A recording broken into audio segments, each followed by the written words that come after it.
Hi, I'm Matt Hawkins, owner and CEO of Daybrains.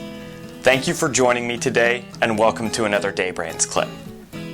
Today we'll be discussing the 4 easy steps to developing effective process maps. While process maps have become the tool of choice for most organizations to see, understand, and improve their business processes, process maps can present some challenges. For example, it might be frustrating at times to understand which components of the process map go where. Today we will show you the 4 easy steps that will help you develop functional, visible, and powerful process maps. Let's get started. Before we get into the steps, let's go over 3 basic process mapping components. The first are activities, which include start events, activities, decisions, end events, and flow arrows. We'll discuss each of these in just a few minutes. The second are the process doers, which will be those performing the actions in the process. They fit into horizontal rows called swim lanes. And the final are miscellaneous items, which include notes, callouts, and other identifiers you'll see on a process map. The first step to creating effective process maps is to identify and label the process you'll be working with. In this example, we're going to use the emergency room admissions process.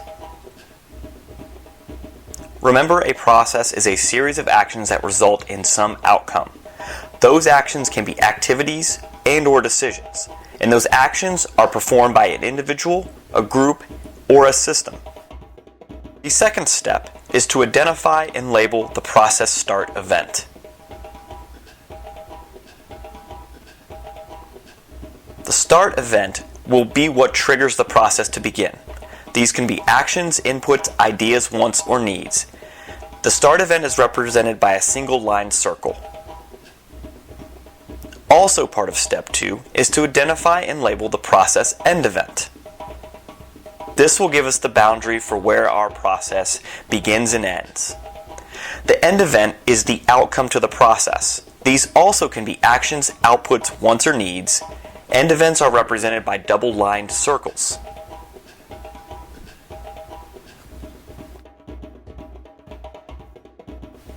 The third step is to identify and label the doers in the process. The process doers will be those that perform the action in the process. Those can be individual roles, groups, or systems. When identifying and labeling these process doers, it's best to use functional roles and not personal names. The doers are represented by horizontal rows called swim lanes on the process map. In our example here, you can see we have a primary nurse, an intake coordinator, and a patient. The final step to creating an effective process map is to identify and label the activities and decisions in the process. Activities in a process are a single action and are typically written in a verb-noun combination. For example, submit report. It's always best to be very clear and very concise when labeling activities. Activities are represented by rectangular shapes. Decisions in a process are what divert the sequence of activities into 2 or more directions. These are typically in a yes-no combination, and they're represented by diamond shapes.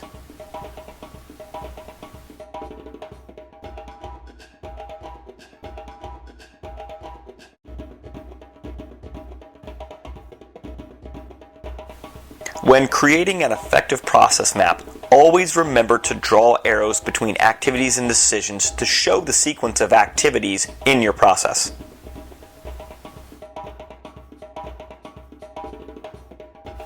It is also crucial to capture important information and notes along the way. This will help your readers understand the action and sequence of events in the process map.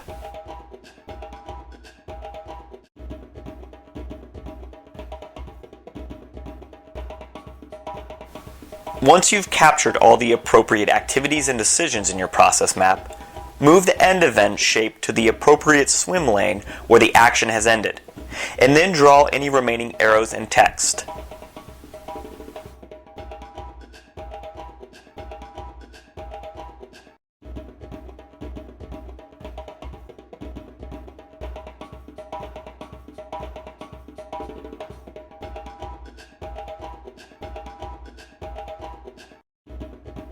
Once you've completed these 4 steps to effective process mapping, you should have a functional, visible, powerful process map. One that you can use to understand, analyze, and improve your processes. Welcome back. I hope you found today's session informative and helpful. For more information on how to process map, please visit daybrains.com.